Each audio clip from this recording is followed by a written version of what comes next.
नमस्कार दोस्तों, electro viral podcast में आपका स्वागत है। नमस्कार।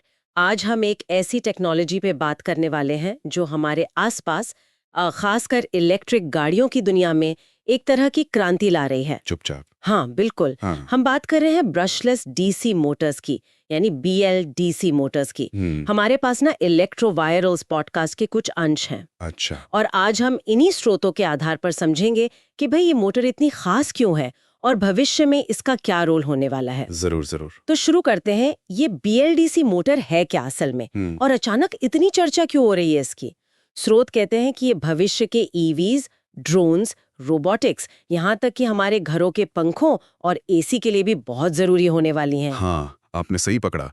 देखिए, स्रोत इसके कई फायदे बताते हैं जो इसे पुरानी मोटरों से बिल्कुल अलग बनाते हैं। जैसे कि सबसे पहली बात और शायद सबसे प्रैक्टिकल भी, लगभग जीरो मेंटेनेंस, कोई रख रखाव की ज्यादा जरूरत नहीं। जीरो मेंटेनेंस, वो कैसे? देखिए, जो पुरानी डीसी मोटर होती थी ना, उनमें ब्रश होते थे, कार्बन के छोटे टुकड़े जो करंट को रोटर तक पहुंचाते थे। हाँ हाँ, सुना है। वो ब्रश क्या है कि टाइम के साथ घिस जाते हैं, स्पार्किंग होती है, कार्बन जमता है। BLDC, जैसा नाम से ही पता चल रहा है, ब्रश लेस है। अच्छा, ब्रश है ही नहीं। हाँ, तो वो घिसने पिटने वाला पार्ट ही नहीं है। नतीजा, मोटर सालों साल बिना किसी खास देखभाल के चलती रहती है। ये उन जगहों के लिए तो बहुत ही बढ़िया है जहां मोटर तक पहुंचना मुश्किल हो। समझ गई। तो मतलब कम सिरदर्दी और मोटर की उम्र भी लंबी। ये तो वाकई बड़ा फायदा है। बिल्कुल। लेकिन स्रोत इसकी एफिशिएंसी पर भी बहुत जोर दे रहा है। 90% से ज्यादा पावर ट्रांसफर। इसका क्या मतलब हुआ आम भाषा में? हाँ, ये इसका दूसरा बहुत बड़ा फायदा है। 90% से ज्यादा एफिशिएंसी का सीधा सा मतलब है कि बैटरी से जितनी बिजली ली, मान लीजिए 100 यूनिट, तो उसमें से 90 यूनिट से ज्यादा सीधे घूमने की ताकत में बदल गई। ओह। पुरानी ब्रश वाली मोटरों में क्या होता था कि ब्रश के घिसने से, स्पार्किंग से काफी एनर्जी गर्मी और आवाज में बेकार चली जाती थी। हो सकता है 15-20% या उससे भी ज्यादा। अच्छा खासा नुकसान मतलब। हाँ, BLDC में ये बर्बादी बहुत कम है क्योंकि वो ब्रश ही नहीं है। बिजली का कंट्रोल भी इलेक्ट्रॉनिक तरीके से होता है। सीधी बात, बैटरी की एनर्जी का सही इस्तेमाल होता है। तो मतलब गाड़ी ज्यादा किलोमीटर चलेगी या ड्रोन ज्यादा देर उड़ेगा उसी बैटरी में? बिल्कुल सही। हर बूंद कीमती है और BLDC उसे बचाती है। ठीक है, समझ गई। कम एनर्जी वेस्टेज, मतलब बैटरी ज्यादा चलेगी। और स्रोत में स्पीड कंट्रोल की सटीकता का भी जिक्र है। वो कैसे और क्यों जरूरी है? ये भी इसकी बनावट से ही जुड़ा है। पुरानी मोटरों में स्पीड कंट्रोल उतना सटीक नहीं होता था। वोल्टेज कम ज्यादा करके या गियर से करते थे। हाँ। BLDC मोटर को एक इलेक्ट्रॉनिक कंट्रोलर चलाता है। उसे ESC या इन्वर्टर कहते हैं। ये कंट्रोलर बहुत बारीकी से तय करता है कि मोटर को कब, कहां, कितनी बिजली देनी है। अच्छा। इससे आप मोटर की स्पीड को बिल्कुल 0 RPM से फुल स्पीड तक बहुत ही स्मूथ और सटीक तरीके से कंट्रोल कर सकते हैं। ओह। यही चीज इसे इलेक्ट्रिक स्कूटर या कार के लिए परफेक्ट बनाती है। जितना एक्सेलरेटर घुमाया, उतनी सटीक स्पीड। यही बात रोबोट के हाथों पर लागू होती है, जहां मूवमेंट बिल्कुल सटीक चाहिए, या फिर ड्रोन में, जहां हवा में टिके रहने के लिए मोटर की स्पीड लगातार एडजस्ट करनी पड़ती है। अच्छा, तो ये इलेक्ट्रॉनिक कंट्रोल ही इसे इतना फ्लेक्सिबल बनाता है। और श्रुति ने कहा कि ये शांत चलती है, वाइब्रेशन भी कम होता है। ये भी ब्रश न होने की वजह सही से। कह रहा हूं। हाँ, हम काफी हद तक।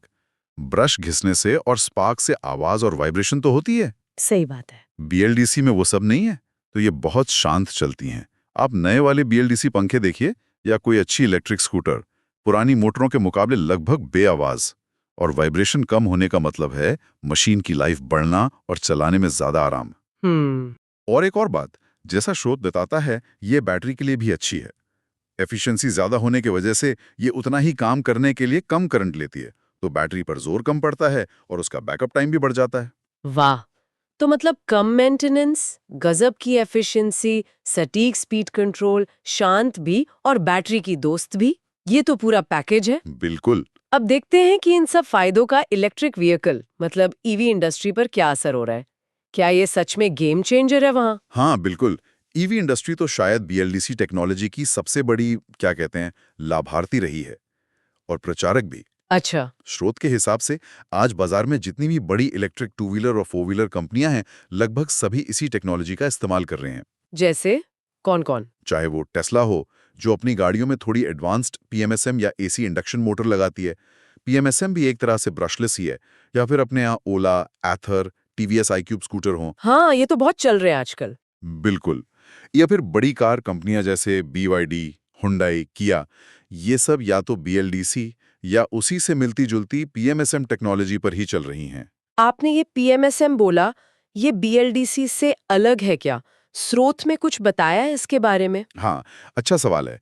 स्रोत बताता है कि दोनों ही टेक्नोलॉजी ब्रशलेस हैं, दोनों में परमानेंट मैग्नेट होते हैं। ठीक है। मूल सिद्धांत एक जैसा ही है, इलेक्ट्रॉनिक कंट्रोल से मैग्नेटिक फील्ड बनाकर रोटर को घुमाना। फर्क थोड़ा उनके डिजाइन और कंट्रोल के तरीके में होता है। PMSM कई बार थोड़ी ज्यादा स्मूथ चलती है और शायद थोड़ी बेहतर एफिशिएंसी भी दे सकती है, लेकिन उसे कंट्रोल करना थोड़ा ज्यादा कॉम्प्लेक्स होता है। ओह! पर असल में ईवी इंडस्ट्री में ये दोनों नाम काफी इस्तेमाल होते हैं और दोनों ही पुरानी मोटरों से कहीं बेहतर हैं। स्रोत साफ कहता है कि आज ईवीज की जो पहचान बन गई है ना, वो तेज रफ्तार स्मूथ चलना, उसके पीछे इन दोनों टेक्नोलॉजी का ही हाथ है। और स्रोत ईवीज में इनके सबसे बड़े फायदे के तौर पर इंस्टेंट टॉर्क का जिक्र करता है। 0 RPM पर भी हाई टॉर्क। क्या मतलब है इसका? ये इंडक्शन मोटर से कैसे अलग है? हाँ, ये एक बहुत बहुत महत्वपूर्ण अंतर है। टॉर्क मतलब घूमने की ताकत। इंस्टेंट टॉर्क का मतलब है कि जैसे ही आपने एक्सेलरेटर दबाया, हाँ, मोटर लगभग तुरंत अपनी पूरी ताकत से घूमना शुरू कर देती है, अच्छा। भले ही गाड़ी बिल्कुल खड़ी हो, यानी 0 RPM पर। अच्छा, तभी इलेक्ट्रिक गाड़ियां सिग्नल पे इतनी तेजी से उठती हैं। एग्जैक्टली, वही वजह है। पेट्रोल डीजल इंजन को या बड़ी इंडक्शन मोटर को भी अपनी पूरी ताकत तक पहुंचने में थोड़ा घूमना पड़ता है, कुछ RPM चाहिए होते हैं। इंडक्शन मोटर में क्या है कि पहले मैग्नेटिक फील्ड बनता है, फिर रोटर में करंट पैदा होता है, तब टॉर्क बनता है। इसमें हल्की सी देर लगती है। BLDC या PMSM में परमानेंट मैग्नेट और इलेक्ट्रॉनिक कंट्रोल की वजह से ये देरी लगभग खत्म हो जाती है। स्रोत के मुताबिक यही वो फुर्तीलापन है जिसने बहुत से लोगों को ईवीज की तरफ खींचा है। तो ये सिर्फ तेज भगाने की बात नहीं, ये तो पूरा ड्राइविंग एक्सपीरियंस ही बदल देती है। बिल्कुल। लेकिन जैसा हमने शुरू में कहा था, ये टेक्नोलॉजी सिर्फ गाड़ियों तक ही नहीं है। स्रोत इसके और भी कई भविष्य के इस्तेमाल बता रहा है। कहाँ-कहाँ दिखेगी ये BLDC? हाँ, स्रोत का नजरिया काफी बड़ा है। ईवीज के अलावा बहुत से एरिया हैं जहां BLDC अपनी जगह बना रही है या बनाने वाली है। जैसे? एक तो है रोबोटिक्स और AI ऑटोमेशन। वहां मोटर की सटीकता, उसकी तेज रिस्पॉन्स करने की क्षमता और छोटा साइज बहुत जरूरी है। हाँ, बिल्कुल। फैक्ट्री वाले रोबोटिक हाथ हों या भविष्य के घरेलू रोबोट, BLDC उन्हें ज्यादा कुशल बनाएंगी। ठीक है। और? दूसरा बड़ा एरिया है ड्रोन और डिफेंस। ड्रोन को उड़ने के लिए हल्की, पावरफुल और भरोसेमंद मोटर चाहिए। BLDC ये सब देती है और एफिशिएंसी ज्यादा होने से ड्रोन ज्यादा देर उड़ पाते हैं। डिफेंस में भी निगरानी ड्रोन वगैरह में इसका इस्तेमाल बढ़ रहा है। और हमारे घरों में स्रोत ने स्मार्ट घरेलू उपकरणों का भी जिक्र किया था। बिल्कुल। स्रोत स्मार्ट सीलिंग फैन का उदाहरण देता है। आजकल बाजार में BLDC पंखे काफी आ गए हैं, है ना? हाँ, देखे हैं मैंने। कहते हैं बिजली बहुत बचाते हैं। बिल्कुल। पुराने इंडक्शन मोटर वाले पंखों के मुकाबले 50-70% तक कम बिजली खाते हैं ये। और इलेक्ट्रॉनिक कंट्रोल की वजह से इनमें रिमोट, टाइमर, स्लीप मोड जैसे स्मार्ट फीचर देना भी आसान है। और चलते भी बहुत शांत हैं। सही बात है। इसी तरह AC में भी क्रांति आ रही है। जो नए इन्वर्टर AC आते हैं ना, उनमें अक्सर BLDC कंप्रेसर मोटर होती है। अच्छा। हाँ, ये कंप्रेसर जरूरत के हिसाब से अपनी स्पीड कम ज्यादा कर सकता है। पुराने AC या तो फुल स्पीड पर चलते थे या बंद हो जाते थे। इस वेरिएबल स्पीड से बिजली की काफी बचत होती है और कमरे का तापमान भी एक जैसा बना रहता है। ये तो बहुत बढ़िया है। और तो और, स्रोत एरोस्पेस और भविष्य के इलेक्ट्रिक हवाई जहाजों में भी इसकी संभावना देखता है। विमानों में वजन और एफिशिएंसी सबसे जरूरी होती है और BLDC इन दोनों मामलों में खरी उतरती है। ये तो कमाल है। मतलब ये टेक्नोलॉजी तो लगभग हर उस जगह पहुंच रही है जहां कोई चीज घूमती है और जहां बिजली बचाना, बेहतर परफॉर्मेंस या स्मार्ट कंट्रोल जरूरी है। ये सिर्फ एक पुर्जा नहीं, ये तो पूरी टेक्नोलॉजी क्रांति का बेस लग रहा है। हाँ, आप इसे ऐसे ही देख सकते हैं। स्रोत इसे सिर्फ एक मोटर का अपग्रेड नहीं मानता, बल्कि एक स्मार्ट, कुशल और पर्यावरण के लिए बेहतर भविष्य की तरफ एक जरूरी कदम मानता है। पर यह समझना भी जरूरी है, स्रोत ये भी कहता है कि इंडक्शन मोटर का जमाना अभी खत्म नहीं हुआ है। बड़ी बड़ी फैक्ट्री मशीनों जैसी कई जगहों पर इंडक्शन मोटर आज भी अपनी मजबूती और कम कीमत की वजह से काम की है। अच्छा। लेकिन हाँ, जहां एफिशिएंसी, सटीक कंट्रोल, छोटा साइज और कम वजन जरूरी है, जैसे ईवीज, ड्रोन्स, रोबोटिक्स, अच्छे उपकरण, वहां BLDC और PMSM का युग सही में शुरू हो चुका है और तेजी से बढ़ रहा है। तो अगर हम इस पूरी बातचीत और स्रोत की जानकारी को समेटें, तो निचोड़ क्या है? कोई व्यक्ति जो टेक्नोलॉजी में इंटरेस्ट रखता है या इस फील्ड में करियर बनाना चाहता है, उसके लिए क्या मतलब है इसका? मतलब सीधा है, भविष्य की इलेक्ट्रिक गाड़ियां, ज्यादातर ऑटोमेशन सिस्टम और हमारे स्मार्ट डिवाइस, वो सब मुख्य रूप से इसी ब्रशलेस मोटर टेक्नोलॉजी पर चलेंगे। अच्छा। ये टेक्नोलॉजी इन सभी फील्ड्स के विकास की, इनोवेशन की धुरी बनने जा रही है। स्रोत इस बात पर खास जोर देता है कि अगर कोई युवा इलेक्ट्रिकल इंजीनियरिंग, इलेक्ट्रॉनिक्स या खासकर ईवी इंजीनियरिंग में अपना करियर देख रहा है, हाँ। तो उसके लिए BLDC PMSM टेक्नोलॉजी को, ये कैसे काम करती है, इसका कंट्रोल सिस्टम कैसे काम करता है, इसको गहराई से समझना अब कोई ऑप्शन नहीं बल्कि लगभग जरूरी हो गया है। ये आने वाले इंजीनियरों के लिए एक बेसिक स्किल होगी। इसके बिना आगे बढ़ना मुश्किल होगा। तो हमने देखा कि कैसे BLDC मोटर, जैसा कि इलेक्ट्रोवायर पॉडकास्ट के अंशों में बताया गया है, अलग अलग फील्ड्स में एक क्रांति ला रही है।